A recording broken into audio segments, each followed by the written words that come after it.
Smartphone cameras have come a long way, and mid-range devices like the Vivo V50 are proving that you don't need a flagship phone to capture stunning photos.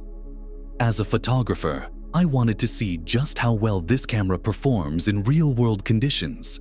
Specs can look great on paper, but what really matters is how the camera handles different lighting, motion, and subjects. So, I took the Vivo V50 out for a proper test, shooting everything from street scenes to portraits, low-light environments, and even some video. Right away, I noticed that the main camera produces sharp, vibrant images in daylight. Colors pop, details are crisp, and dynamic range is surprisingly good for a phone in this price range. The AI processing does enhance colors slightly, making them look more saturated, which some people might love, especially for social media. The ultra-wide lens adds a dramatic perspective, great for landscapes and architecture. But there is a bit of softness around the edges. That's something you'd expect from a mid-range phone, but it still delivers impressive results for the price. Portrait mode is where things get interesting.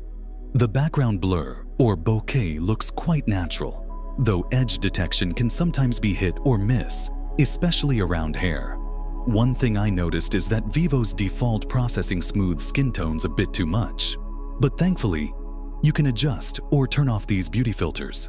With good lighting, the portraits look clean, with a nice balance between sharpness and softness. It's not quite DSLR quality, but for a smartphone, it holds up well. Low-light photography is often where mid-range phones struggle, and while the Vivo V50 isn't perfect, it does a solid job. Night mode helps pull in more light, reducing noise and improving clarity.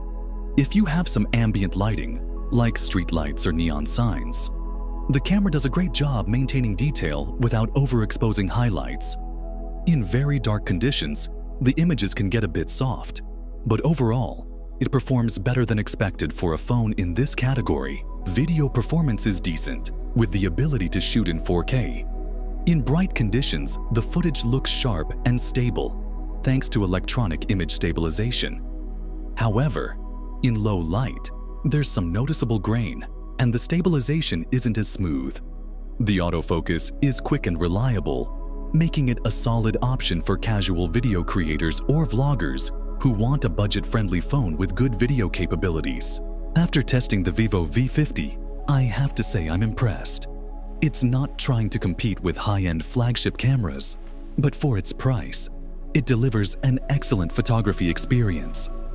If you love capturing moments on the go and want a phone that balances quality, affordability, and ease of use, the Vivo V50 is a great choice. Let me know what you think. Would you use this phone for photography? And if you enjoyed this test, don't forget to like, subscribe, and stay tuned for more real-world camera reviews.